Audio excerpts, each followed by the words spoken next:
ਜਿਸ ਦੇ ਘਰ ਦੇ ਵਿੱਚ ਕੋਈ ਹਿੰਦੂ ਨਹੀਂ, ਕੋਈ ਮੁਸਲਮਾਨ ਨਹੀਂ, ਕੋਈ ਸਿੱਖ ਨਹੀਂ, ਕੋਈ ਈਸਾਈ ਨਹੀਂ, ਜੈਨੀ, ਬੋਧੀ ਨਹੀਂ, ਉਹ ਸਾਰਾ ਆਤਮਿਕ ਰੂਪ ਖੇਡ ਚਲਾਉਂਦਾ ਪਿਆ ਸਾਰਿਆਂ ਨੂੰ। ਸਵਾਸ ਦੇ ਰਿਹਾ ਪੰਥ ਸਾਨੂੰ ਆਪੇ ਕਰਤਾ ਕਰ ਕਰ ਦੇਖੇ ਦੇਂਦਾ ਸਾਸ ਗਿਰਾ। ਸੋ ਇਹੀ ਬੇਨਤੀ ਹੈ, ਇਸ ਸ਼ਹੀਦੀ ਜੋੜ ਮੇਲੇ ਦਾ ਆਪਾਂ ਇਹੀ ਲਾਹਾ ਲੈਣਾ ਹੈ ਕਿ ਅੱਜ ਤੋਂ ਹੀ, ਹੁਣੇ ਤੋਂ ਹੀ ਆਪਾਂ ਨਾਮ ਸ਼ਬਦ ਦੇ ਨਾਲ ਜੁੜ ਕੇ ਤੁਰਦਿਆਂ ਫਿਰਦਿਆਂ ਬੈਠ ਕੇ ਸ਼ਬਦ ਦੀ ਕਮਾਈ ਦਾ ਆਪਾਂ ਲਾਹਾ ਲੈਣਾ ਹੈ।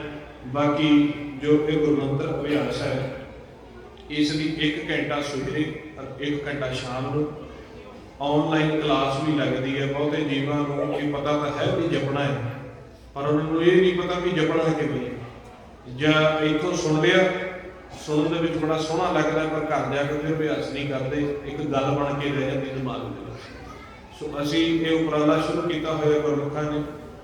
ਆਨਲਾਈਨ ਟੈਲੀਗ੍ਰਾਮ ਨਾਮ ਦਾ ਇੱਕ ਸੌਫਟਵੇਅਰ ਹੈ, ਉਹਦੇ ਤੇ ਸੁਬਹ 5:30 ਤੋਂ 6:30 1 ਘੰਟਾ ਸਵੇਰੇ ਕਲਾਸ ਲੱਗਦੀ ਹੈ ਗੁਰਮੰਤਰ ਦੀ ਸਹਿਜ ਵਿੱਚ ਬੈਠਣਾ, ਔਰ ਸ਼ਾਮ ਨੂੰ 7 ਤੋਂ 8 ਉਹ 1 ਘੰਟਾ ਸੁਬਹ 1 ਘੰਟਾ ਸ਼ਾਮ ਨੂੰ ਜਾਪ ਹੁੰਦਾ ਹੈ। ਤੁਸੀਂ ਲਾਹਾ ਲੈ ਸਕਦੇ ਹੋ ਗੁਰਮੁਖਾਂ ਤੋਂ ਸੰਪਰਕ ਕਰਕੇ, ਕਿਸ ਤਰ੍ਹਾਂ ਉਹਨੂੰ ਡਾਊਨਲੋਡ ਕਰਕੇ।